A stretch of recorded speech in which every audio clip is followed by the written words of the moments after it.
ফেসবুকে স্পন্সর কিভাবে পাবেন, এটা খুবই ইম্পর্টেন্ট একজন কন্টেন্ট ক্রিয়েটরের জন্য যে স্পন্সর কিভাবে পেতে হবে। আপনি কি জানেন কন্টেন্ট ক্রিয়েশন থেকে যে টাকা পাওয়া যায় তার থেকে কয়েক গুণ বেশি টাকা স্পন্সরশিপ থেকে পাওয়া যায়। আজকে আমরা জানবো স্পন্সরশিপ কিভাবে পাবেন, আমি কিভাবে পার্সোনালি পাই। সো সব জিনিস আমি আপনাদেরকে এক্সপ্লেইন করার চেষ্টা করব। আমার ইউটিউব থেকে কিভাবে পাই, ফেসবুকে যারা দেখবেন আইডিটা নতুন, সো এই নতুন আইডি থেকেই কিভাবে স্পন্সর পাওয়া যায়, এভরিথিং আমি আপনাদেরকে জানানোর চেষ্টা করব। তো চলুন শুরু করা যাক। আজকে ডে 25, ফেসবুক থেকে ইনকাম আমাদের করতেই হবে 30 দিনের ভেতরে। সো আর 5 দিন বাকি রয়েছে, দেখি 5 দিনের ভেতরে অ্যানালাইসিসে কোথায় গিয়ে দাঁড়ায় এক একজনের প্রোফাইল। তো এবার আমি সরাসরি চলে যাব আমার প্রোফাইলে গিয়ে আমি আপনাদেরকে যে জিনিসটা দেখাবো সেটা হচ্ছে ফলোয়ার। এই যে ফলোয়ারটা এটা আমি আমার ফলোয়ার দেখাচ্ছি না, এটা আপনার ফলোয়ার দেখাচ্ছি। এই যে ফলোয়ারের অ্যামাউন্টটা, এইটা যত বেশি হবে তত আপনার অ্যামাউন্টের পরিমাণ বাড়বে, এবং বেশি হলেই হবে না, সেই অনুপাতে আপনার রিচ এঙ্গেজমেন্ট থাকতে হবে। আপনার ফলোয়ার ধরুন 5,000, আপনার এঙ্গেজমেন্ট প্রচুর, আপনার একটা ভিডিও দিলে 3 লাখ 4 লাখ করে ভিউ হয়, কিন্তু আপনার ফলোয়ার বাড়তেছে না, তাহলে আপনার স্পন্সরের কোনো ভ্যালু নেই। আবার আপনার অনেক ফলোয়ার কিন্তু ভিউ আসতেছে না, তাহলেও আপনার স্পন্সরের ভ্যালু নেই। আপনাকে মিডল পর্যায়ে থাকতে হবে। এবার দেখুন, আমাদের কিন্তু মেইন টার্গেট স্পন্সর কীভাবে পাবো, কোথা থেকে পাবো, বা আমি কিভাবে পাই, এটাই আমাদের মূল টার্গেট। কিন্তু তার আগে বুঝতে হবে স্পন্সর কি, কেন আসে এবং আপনাকে কেন দিবে। মাঝখানে একটু ছোট্ট কথা বলে নেই, যাদের ইন্টারনেট স্পিড নিয়ে প্রবলেম রয়েছে তারা ব্যবহার করতে পারেন netspeed.net। গুগলে গিয়ে সার্চ করবেন netspeed.net। এখান থেকে আপনি কেন আপনার স্পিডটা টেস্ট করবেন, এখান থেকে আপনি রিয়েল এবং অথেন্টিক ইন্টারনেটের স্পিডটা দেখতে পারবেন, যেটা অ্যাকচুয়াল এই মুহূর্তে আপনার কত রয়েছে। দেখেন এই মুহূর্তে আমার এটাই রয়েছে এবং এটাই আমি ব্যবহার করি, অ্যাকচুয়াল স্পিডই এখানে দেখায়। এখনই চেক করে দেখুন। তো চলুন এবার আমরা জানি যে স্পন্সর আসলে কি। ধরুন আমার এই প্রোফাইলটাকে আমি একটু প্রমোশন করতে যাচ্ছি। আপনার ফলোয়ার 3 লাখ এবং আমার ফলোয়ার 8,000। এখন আমি যদি আপনাকে বলি ভাই আমার আইডিটা একটু প্রমোট করে দেবেন, আপনি করবেন না। এবার আমি যদি বলি ভাই আপনি আমার আইডিটা প্রমোট করে দেবেন, আমি আপনাকে এত টাকা দিব, অ্যাজ ইউজুয়াল সে করবে। আমার আইডি ছোট হোক বড় হোক, আমি তাকে অ্যামাউন্ট দিচ্ছি, দ্যাটস কল স্পন্সর। আমি যাকে দিচ্ছি সো সে কিন্তু স্পন্সর পাচ্ছে। এখন সে স্পন্সর কেন পেলো? কারণ হচ্ছে তার ফলোয়ার বেশি, তার এঙ্গেজমেন্ট বেশি। সো আপনি কীভাবে পাবেন সেই ব্যাপারটা একটু পরে আসতেছি। এবার কোন ধরনের স্পন্সর আসে? নর্মালি আর্নিং স্পন্সরগুলো বেশি আসে। আপনি যত ধরনের কন্টেন্ট দেখুন না কেন তার মধ্যে দেখবেন আর্নিংয়ের স্পন্সরগুলো বেশি চলে। আর্নিংয়ের স্পন্সর কেন বেশি চলে? তার কারণ হচ্ছে এগুলোতে লাভ বেশি। এগুলো হচ্ছে স্পন্সরে যে টাকা খরচ করে তার 3 গুণ টাকা উঠিয়ে নেয়, আর ম্যাক্সিমামই আর্নিংগুলো ভুয়া হয়। সো যাই হোক, আমরা ওদিকে যাব না, আমরা ভালো ভালো স্পন্সরগুলোর ভিতরেই ঢোকার চেষ্টা করব। সো প্রথম অবস্থায় আপনাকে মিডিয়া কিট তৈরি করতে হবে। মিডিয়া কিট কি? একটু ইউটিউবে অথবা গুগলে সার্চ করতে পারেন মিডিয়া কিট কি। ফেসবুক স্পন্সর মিডিয়া কিট এটা লিখে যদি আপনি সার্চ করেন তাহলেই পেয়ে যাবেন মিডিয়া কিটের টোটাল অর্থ। দ্যাটস মিনস আপনাকে একটা চার্ট তৈরি করতে হবে। ওই চার্টটা আপনার কী কাজে লাগবে? এই চার্টটা খুবই হেল্পফুল। আপনারা কোনো একটা কাজের জন্য যেমন সিভি জমা দেন, ঠিক তেমনই স্পন্সরশিপের জন্য আপনাদের দরকার হবে মিডিয়া কিটের। সো মিডিয়া কিটটা কীভাবে ব্যবহার করবেন? প্রথমে আপনি আপনার নাম লিখবেন, এরপরে আপনার আইডি লিখবেন, যে আইডি থেকে আপনি স্পন্সর নিতে চান সেই আইডিটা লিখবেন। ফর এক্সাম্পল ধরুন আমার এই আইডিটা থাকবে, আইডিতে কত ফলোয়ার রয়েছে সেটা থাকবে, আমার আইডির ভিডিওতে কতটুকু ভিউ হয় বা অ্যাভারেজ কত ভিউ হয়। ধরুন একটা ভিডিওতে 500 ভিউ হয়, একটা ভিডিওতে 3000 ভিউ হয়, তার মানে অ্যাভারেজ ভিউ 2000-2500 এরকম ধরতে হবে। সো এইভাবে অ্যাভারেজ ভিউ কত সেটা আপনাকে লিখতে হবে। আপনি প্রতিদিন কি পরিমাণ ভিডিও আপলোড করেন সেটা লিখতে হবে। আপনার কোন ভিডিওতে সর্বোচ্চ ভিউ এসেছে সেটা আপনাকে লিখতে হবে। এই টোটাল চার্টটা আপনার তৈরি করতে হবে এবং এই চার্টটা থাকবে হয় আপনার ডেসক্রিপশনে অথবা ফেসবুক ওয়ালে অথবা পোস্ট করে পিন পোস্টে। সো এটা থাকলে যেটা হবে, তাহলে ব্র্যান্ড যখন আপনার প্রোফাইলে আসবে, ব্র্যান্ড না, ফর এক্সাম্পল আমি যদি আপনার প্রোফাইলে যাই তাহলে গিয়ে দেখতে পারবো হ্যাঁ ভাইয়ের এতগুলো ফলোয়ার রয়েছে, জিনিসগুলো গুছানো থাকবে।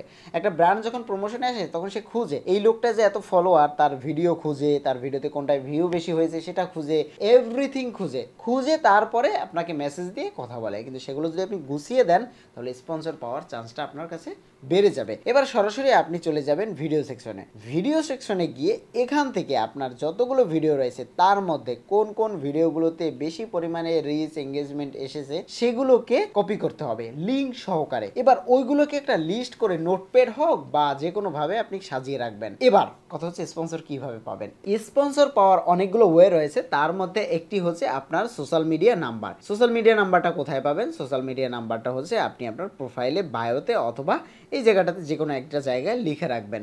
আমি আমার ইউটিউব চ্যানেল থেকে আপনাদেরকে দেখাচ্ছি, তাহলে আপনাদের বুঝতে সুবিধা হবে। সো আমি এখানে একটু সার্চ করতেছি। সো আমি আমার চ্যানেলে যাচ্ছি, চ্যানেলে যাওয়ার পরে অ্যান্ড দেন এখান থেকে আমি যদি আমার অ্যাবাউট সেকশনে যাই, তাহলে আপনারা দেখতে পাবেন এখানে আমার যাবতীয় প্রোফাইল, যাবতীয় ইনফরমেশনের লিঙ্ক দেওয়া রয়েছে এবং এখান থেকে আমি বলে দিয়েছি for sponsor message me Telegram. So আমাকে টেলিগ্রামে মেসেজ করে যদি স্পন্সর লাগে তাহলে মেসেজ করবেন, অন্যথায় না। সো ওখানে স্পন্সরের জন্য মেসেজ করলে সেখান থেকে আমি আপনাকে রিপ্লাই দিতে পারবো। সো ওখান থেকে আমি কিন্তু মেসেজ পাই। সো এবার আমি মেসেজ পেলেই তো হবে না, মেসেজ পাওয়ার পর আমার সাথে কি কথা হতে পারে? প্রথমেই বলতে পারে আপনার চ্যানেলের লিঙ্ক দেন, আপনি কিসে কাজ করেন, বা আপনাকে দেখে আপনাকে মেসেজ দিয়েও আপনাকে জিজ্ঞেস করবে আপনি কে। ওকে, সো ওই চার্টটা তখন আপনি তাকে দিয়ে দিবেন, তখন তার কিছু গুছাতে হবে না, সে গুছানো জিনিসটা পাবে। এবার কথা হচ্ছে কোন ধরনের ব্র্যান্ড আপনার কাছে আসবে। আপনি যে রিলেটেড ভিডিও তৈরি করেন ঠিক সেই রিলেটেড স্পন্সরই আপনার কাছে আসবে। ধরুন আপনি ফর এক্সাম্পল আপনি আর্নিং ভিডিও তৈরি করেন, তাহলে আপনার কাছে আর্নিং রিলেটেড আসবে।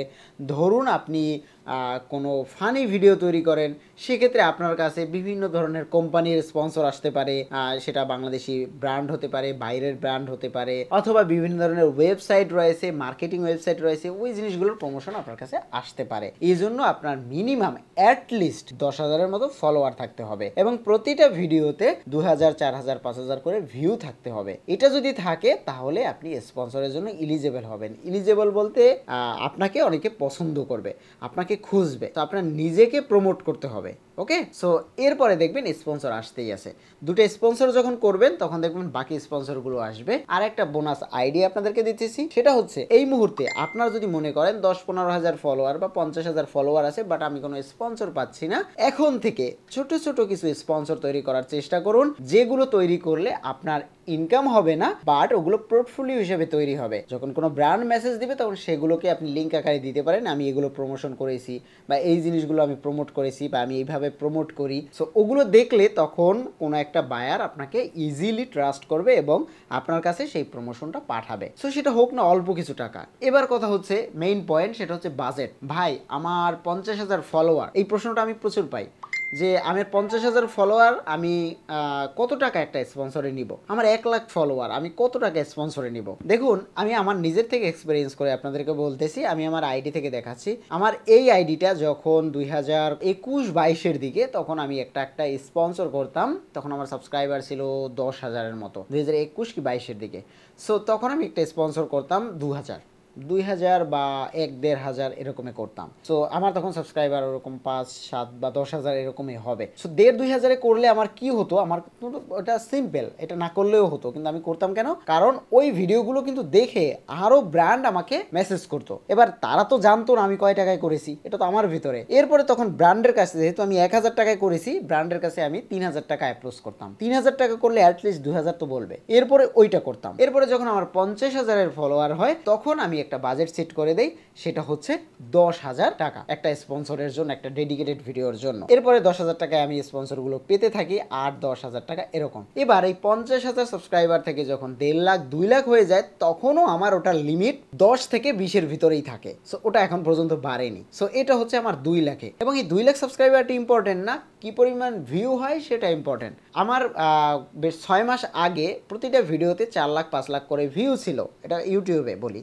সো তখন কিন্তু একটা ব্র্যান্ড প্রমোশন আমি $200 থেকে $400-600-এও করেছি। সো এইটা নির্ভর করে আপনার যখন যে পরিমাণ ভ্যালু রয়েছে সেই পরিমাণ ডিমান্ডের উপরে। এটা সাবস্ক্রাইব বেস না যে আমার চ্যানেলে এখন এই মুহূর্তে 5 lakh subscriber, so 5 lakh subscriber তার মানে আমি একটা স্পন্সর পাবো অ্যাটলিস্ট 30-40 হাজার টাকায় পাবো, এটা না। এটা রেসপন্সের উপরে নির্ভর করবে। আপনার ভিডিওতে লাস্ট 10-15টা ভিডিওতে কি পরিমাণ রেসপন্স আসে সেটার উপর নির্ভর করে কিন্তু আপনাকে প্রাইস সিলেক্ট করবে, আর ওই প্রাইসই আপনাকে চাইতে হবে। ধরুন আমি একটা টাইমে $400 স্পন্সর করেছি, এখন যদি আমি বলি আমাকে এখন হচ্ছে একটা $300 স্পন্সর দিবেন, সো রিসেন্ট কয়েকটা ভিডিওতে আমার রেসপন্স কম আসতেছে, এই কারণে সো তারা কখনোই রাজি হবে না। 400 কেন, তারা $100-এও রাজি হবে না। তখন আমাকে কিন্তু খুব কম দামে করতে হবে, দেখা যাচ্ছে যে $50 বা $100 আমাকে করতে হবে। সো তখন এরপরে দেখবেন ওই $100 করবো, ওই $100 করে আমি ওর $50 খরচ করে দেবো বুস্টের পিছনে, ওই ভিডিওটার রিচ, এঙ্গেজমেন্ট সবকিছু বেড়ে যাবে। এরপরে যেটা হবে, ওই ভিডিওটা দেখে আরও মানুষ স্পন্সরের জন্য আসবে। সো এরকম আরও অনেক ধরনের টেকনিক রয়েছে। স্পন্সর পাওয়ার জন্য মেইন কাজ হচ্ছে নিজেকে তৈরি করা, নিজের আইডিগুলোকে, সোশ্যাল মিডিয়ার আইডিগুলোকে বা আপনার সাথে কন্ট্যাক্ট করার আইডিগুলোকে শেয়ার করা, বা পার্সোনাল আইডি শেয়ার করবেন না বা পার্সোনাল নাম্বার শেয়ার করবেন না, একটা বিজনেস নাম্বার রাখবেন, সেই নাম্বারটা শেয়ার করবেন, সেটা সবার কাছে দিবেন স্পন্সরের জন্য। কখনোই আপনার পার্সোনাল মেইল কোথাও দিবেন না। সো পার্সোনাল মেইল দিলে যেটা হয়, আপনার আইডি হ্যাক হওয়ার সম্ভাবনা থাকে, বিভিন্ন ধরনের স্ক্যাম আসতে থাকে। বাট একটা এমন মেইল দিবেন যে মেইলটা আপনি কোথাও ব্যবহারই করেন না, শুধুমাত্র আপনি কারোর সাথে কথা বলার জন্য। সো এই ছিল স্পন্সরশিপের খুঁটিনাটি বিষয়গুলো। এরকম আরও অনেক টেকনিক রয়েছে যেগুলো আমি আমার প্রোফাইলে আপলোড করব। যারা আমার প্রোফাইলে রয়েছেন তারা অলরেডি দেখতে পাবেন। এরকম আরও ছোট ছোট ক্লিপ আমি রিলস আকারে কিন্তু আমার আইডিতে আপলোড করি। আর বাকি ইনফরমেশনগুলো আমার প্রোফাইল থেকে আমি আপনাদেরকে বলে দেবো। দেখাচ্ছেন নতুন ভিডিওতে, ততক্ষণ পর্যন্ত ভালো থাকবেন।